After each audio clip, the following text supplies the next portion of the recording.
Olá, seja bem-vinda. Eu sou Carol Flaviano. Essas aulas são para te ajudar a recuperar o seu amor próprio para ser feliz no casamento. E no vídeo de hoje eu conversei com uma aluna sobre o porquê é tão difícil a maioria das pessoas não conseguirem atingir seus objetivos. Mesmo que elas queiram, por mais que elas queiram muito, elas não conseguem e desistem. Então vamos lá conferir. Por que as mudanças são difíceis, né? Por que às vezes a gente sabe o que tem que fazer, mas a gente não consegue fazer? A gente sabe o que é certo, mas a gente não consegue seguir o que é certo? Ou às vezes você tá num lugar, numa faculdade, tem 5 pessoas aprendendo ali, só que só 2 conseguem aplicar. Por que que todo mundo recebeu a mesma informação, mas nem todo mundo conseguiu entender e aplicar essa informação? E aí foi que eu expliquei a questão da neurociência, né? Que a gente tem uma programação e que essa programação, ela resulta em pensamentos, que resultam em sentimentos, que geram as nossas ações. Então, quando a gente não sabe disso, a gente acha que a gente tá agindo aí ao léu, sem saber. E não, é essa programação, é essa raiz que a gente tem que cortar aí pra gente conseguir ter pensamentos diferentes e, consequentemente, os resultados diferentes. E aí eu falei que essa programação são as crenças, né? Tem crenças que ajudam e tem crenças que atrapalham. Mesmo, porque não dá pra gente querer mudar tudo de uma vez, né? A gente tem que ir aos pouquinhos, porque senão a gente não consegue fazer nenhuma coisa nem outra. É assim, e se você tivesse trazido mais crenças, eu ia falar justamente isso, pra você escolher as 2 que mais você acha que impacta, sabe? As que você acha que mais te prejudica, que prejudica o seu relacionamento com você e com o seu marido, com a sua família, né? Então, eu acho que essas daqui já dá pra gente começar a trabalhar. Então, vamos lá. Vamos começar? O que a gente vai fazer? Agora que a gente tem a crença que te atrapalha, agora a gente consegue entender, né, quais são, e a gente vai criar agora uma crença que ela é contrária, é uma crença antagonista, é uma crença que vai te ajudar. E aí agora a gente pode, por exemplo, vamos supor aqui, se você pensasse, eu sou burra, eu ia falar pra você fazer alguma coisa com as suas palavras, falando assim, não, eu sou inteligente, eu melhoro a cada dia, trazer coisas contrárias ao que você tá pensando. É engraçado você falar isso, porque muitas pessoas que eu converso falam a mesma coisa. Queria ser uma pessoa diferente. Queria ser uma pessoa... A maioria fala diferente, é como se... é justamente isso, a ausência da aceitação de quem se é. Entendeu? Então, quando você pensa em ser uma pessoa diferente, é quando você olha pra sua história e você não sente orgulho da sua história. Quando você pensa em ser uma pessoa diferente, você não tá olhando pra sua trajetória e se orgulhando dela. Sabe que eu sou muito assim também. E eu sofri muito com isso, de ser muito transparente. É isso, né? A gente é muito transparente. A gente não consegue ver uma coisa que a gente sabe que tá errada e na nossa cara a gente já mostra que a gente não tá aprovando aquilo, né? É isso que acontece. E a gente vai contra os nossos valores, né? Mesma coisa. E tem coisas que a gente realmente... Valor é uma coisa que a gente não mexe, a gente aprende. A gente aprende e a gente identifica e compreende os valores do outro. E a gente vai falar disso depois. Mas é mais importante, vamos pensar sempre assim, o mais importante é você estar em paz no seu coração. Quando você sentir isso, olha, já é a parte mais difícil você já conseguiu. Que é ficar em paz quando você pensa naquela pessoa, não é que você esqueceu o que aconteceu. Você até consegue lembrar, você lembra. A gente não tem amnésia, a gente lembra, mas a gente não sofre mais com aquilo. Entendeu? Então, nesse caso, se acontecer de novo, você sentir no seu coração, demonstre com gestos. Não fala, eu te perdoo, porque as pessoas têm essa reação. Infelizmente, não é... a gente acaba gerando até mais atrito, se for pensar. E quando você fala, eu te perdoo, talvez ela interprete como uma acusação. É isso que acontece, né? A pessoa ela interpreta como uma acusação. Tá me acusando do quê? Você tá me perdoando do quê? Eu não fiz nada, igual você falou, né? Igual você disse. Então, assim, às vezes é melhor, né? A gente prezar pela nossa paz, a paz na nossa casa, liberar o perdão e tá bem com a gente mesma e demonstrar com gestos, né? Com ações. Porque é perceptível, né? Quando a gente perdoa uma pessoa, até o nosso jeito de falar fica diferente, né? Pra gente tirar essa crença aí ruim, essa crença que te atrapalha, pra colocar a crença que te ajuda, o que a gente tem que fazer? A gente tem que esperar que esse pensamento ruim ele venha no momento em que a gente não tá olhando pra fora. É no momento que a gente tá com o olhar atento pra gente. E aí, como que você consegue fazer isso? E é uma repetição que você vai fazer todos os dias, quando você acordar e quando você dormir. Se você conseguir fazer as 2 vezes, se não, pelo menos só quando você acorda, tá? Então aí vai depender a questão do coelho e da tartaruga. Se você conseguir fazer as 2 vezes e quando você faz de frente pro espelho, é até melhor, porque você consegue se ver, você potencializa essa frase. Então é você falar em voz alta essas novas crenças que a gente criou, certo? Além disso, uma outra coisa que você vai fazer, você vai começar, eu não sei se você tem a prática de fechar os olhos, respirar e prestar atenção nos seus pensamentos, que é o que a gente chama de meditação, né? Quando você estiver ali, ó, sentada, de olho fechado, tentando não pensar em nada, o pensamento ele vem. Tem como, ele vem. E quando essas crenças aí que mais te incomodam, elas vierem, quando esses sentimentos ruins, eles vierem, você não vai estar no mundo tendo reações, você vai estar olhando pra dentro de você e você vai conseguir perceber esse pensamento vindo. E como você não tá no mundo, você tá olhando pra você, você vai perceber que ao mesmo tempo que ele veio, ele vai. E você vai começar a exercitar esse músculo para entender e aprender a toda vez que vier um pensamento ruim, você saber que ele vai embora. Você não precisa reagir. Isso vai te ajudar muito. Isso aí é um treino que muitas pessoas negligenciam, falar em meditação é coisa de religião, não tem nada a ver com religião. Isso aí é uma prática da neurociência. A neurociência explica, fez vários estudos sobre meditação e comprova que ela ajuda justamente nisso, em você silenciar a sua cabeça, você conseguir prestar atenção aí nesses pensamentos que te incomodam e entender e falar assim, não, ele veio, ele vai embora. E ele vai. E aí quando você passa por essas situações difíceis, você vai perceber que o pensamento ele vai vir, mas você sabe que ele vai embora. E aí você não reage.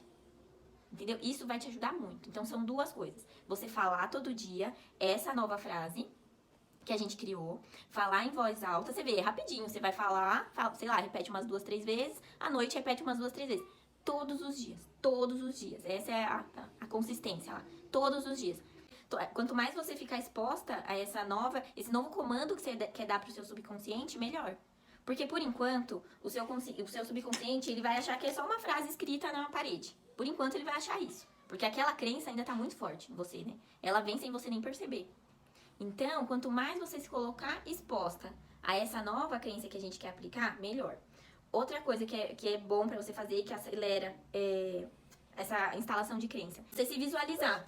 Visualizar exatamente o que você me contou. Ai, eu lembro do tempo que eu era assim, eu passei por um momento ruim, agora eu tô me restabelecendo. E visualizar como você quer estar no futuro. Então, faz esse exercício de visualizar como você quer estar no seu futuro, o quanto orgulho você sente da sua história. E traz, quanto mais detalhes você trouxer pra essa imagem que você vai criar na sua mente, melhor. Porque quanto mais real, mais emoção vai trazer. E o nosso subconsciente, ele funciona assim. Quando você tem uma afirmação, que é uma frase que você fala ali, ligada a uma emoção, você cria o desejo. E o desejo, ele é entendido, é como se você fosse um fermentinho ali pro pão crescer. Ele acelera, sabe, o desenvolvimento dessa nova crença. Então, toda vez que você fizer essa afirmação, fecha o olho, imagina você tendo orgulho da sua história, imagina a sua trajetória e imagina como que você vai estar no futuro. Traz detalhes, traz uma situação específica que você quer do futuro. Todos os livros que você ouvir, todos os estudos científicos que falam de neurociência, eles falam também que tudo que hoje a gente vê, um dia foi pensado. Tudo que você vê hoje começou na cabeça de uma pessoa, que não desistiu enquanto aquilo não se tornou realidade. Então é isso que a gente está fazendo. É isso que a gente vai começar a fazer. A gente vai visualizar o que a gente quer. Então você vai fazer isso com essas duas frases. Você visualiza uma situação de uma pessoa vindo te perguntar alguma coisa e você falando com ela com amor, você trazendo detalhes. Com seu marido, visualiza uma situação que você fala com seu marido com amor. Entendeu? Traz isso, traz esse tipo de emoção e repete essa frase. A gente vai começar essa instalação aí no seu subconsciente. E só um exemplo assim pra falar como o subconsciente ele entende isso mesmo e ele fixa. Já aconteceu com você de você usar um perfume específico numa determinada situação e toda vez que você sente aquele mesmo perfume, você lembra exatamente do que aconteceu? É isso. Aquele perfume, ele trouxe uma sensação, ele trouxe uma emoção. E quando você tem acesso a essa emoção de novo, a essa sensação, o seu subconsciente ele traz ali, ó, na hora. Então é isso que ele faz, é essa potencialização que a gente tá fazendo aqui quando a gente gera esse tipo de emoção. Certo? Só pra te explicar aqui. Pra gente acelerar o processo aí de entendimento do subconsciente, uma coisa que é importante também é diminuir a influência negativa na sua vida. Então, seja de pensamentos, seja de pessoas e de ambiente. Isso é uma coisa importante, tá? Então, quando a gente pensa em pensamento negativo, a gente pensa nessas 3 portas de entrada. Então, é nós mesmos, né? Quando a gente tem muito pensamento negativo, né? A gente tem muitas vozes ali na nossa cabeça, toda hora vomitando aqui pra gente esse monte de crença ruim na nossa cabeça. E aí, sabe qual que é o problema disso? Na hora que o seu subconsciente, ele começar a entender que você tá dando uma nova ordem pra ele, tá dando uma nova mensagem, você vai estar tão cheia de pensamento negativo que você não vai conseguir escutar as novas intuições, entendeu? Por isso que é importante a meditação ela vai te ajudar também nisso, a você entender que esses pensamentos eles vão vir, eles vão embora, e quando você treina, fechar o olho, ficar respirando, concentrando a sua atenção mesmo, sabe? Pro seu peito, sabe? Inspirando e expirando, você para de focar aqui na cabeça, entendeu? Então, por isso que a gente vai trazer também essa questão da meditação pra você. 5 minutos, no máximo 10 minutos, assim, é o suficiente. Não precisa ficar 2 horas lá igual os monges. Nada disso, a gente nem tem tempo pra isso. 5, 10 minutos, você vai ver o tanto de diferença que faz na sua vida. O caso aqui também, o Pedro, ele acorda super cedo. Então, assim, eu acordar com ele não tem como. E a minha vida, ela começa sempre 1 hora antes da vida aqui em casa. Porque senão eu não consigo. O melhor horário é de manhã. Porque se você deixa pra meditar quando você já passou por um dia inteiro de estresse, é muito mais difícil silenciar. Então, quando você acorda, é mais fácil. Acorda, toma um copo d'água e já vai. 5, 10 minutinhos ali, faz a meditação, depois você traz as afirmações, a visualização e pronto, toca seu dia. 10, 20 minutos. Eu tentei já vários horários, viu? Fiz vários testes. E de manhã, e eu penei assim eu relutei pra fazer isso, porque antes eu trabalhava longe da minha casa, né? Eu dirigia 45 quilômetros, só pra ir pro trabalho. Eu entrava às 6 da manhã. Então, eu acordava às 4. E aí eu pensei, gente, mas eu vou acordar mais cedo do que às 4? Aí eu acordei. Aí eu acordava às 3h30. Mas olha, o meu dia, quando eu fazia... Porque que eu faço? Depois eu vou até explicar isso pra vocês, vai vir nos outros momentos. Eu mantenho um diário. Um diário meu, que todo dia eu escrevo como eu me sinto. E quando eu olho pra esse diário e eu vejo o que eu escrevi nos dias que eu não me consegui meditar, eu consigo entender a relação de quando eu consegui ter o meu momento, quando eu consegui fazer as coisas pra mim, como o meu dia se desenrolou, e quando eu não fazia isso, como o meu dia se desenrolava. Então valia a pena esses 30 minutos, sabe? Que eu fazia. Então eu consegui, mantendo esse diário, entender e identificar esse padrão. Por isso que acho que pra você vai ser bom de manhã, porque a chance é menor de não conseguir, assim. Então tá, então quando a gente pensa aí nos pensamentos negativos, é isso, é esses pensamentos aqui que a gente tem. Outra coisa também, as pessoas que a gente convive. Não sei se você tem muitas pessoas à sua volta que tem essa energia ruim, sabe? Às vezes tem sempre a pessoa ali pra jogar um balde de água fria, né? Falar que não vai dar certo. Às vezes é melhor nem falar quando acontece isso, entendeu? Então se você sabe que tem uma pessoa assim, não fala. Não fica falando não, porque as pessoas gostam de falar que não funciona, mas não tá de perguntar, você tentou, né? Você fez? Né? O que você tem de bom aí pra... Qual crítica, o que você construiu aí pra me dar uma crítica construtiva, não é? Então, a gente tem que prestar atenção em quem que a gente escuta e pra quem que a gente fala. Por isso que o quanto você conseguir evitar esse tipo de influência, melhor pra você e melhor pra você conseguir instalar essas crenças novas aí que a gente colocou. Outra coisa importante, que é a terceira porta de entrada de pensamentos negativos, é o ambiente que a gente convive, que a gente vive. E quando eu digo ambiente, eu digo tanto da casa mesmo, da nossa organização na vida ali, no nosso dia a dia. O quanto que a gente cuida que o nosso ambiente não mine a nossa energia, sabe? Não deixe a gente ficar mais negativa. Por exemplo, uma casa bagunçada, uma casa desorganizada. Essas coisas a gente negligencia, mas é uma coisa muito importante pra manter a nossa mente mais limpa, sabe? O nosso ambiente melhor.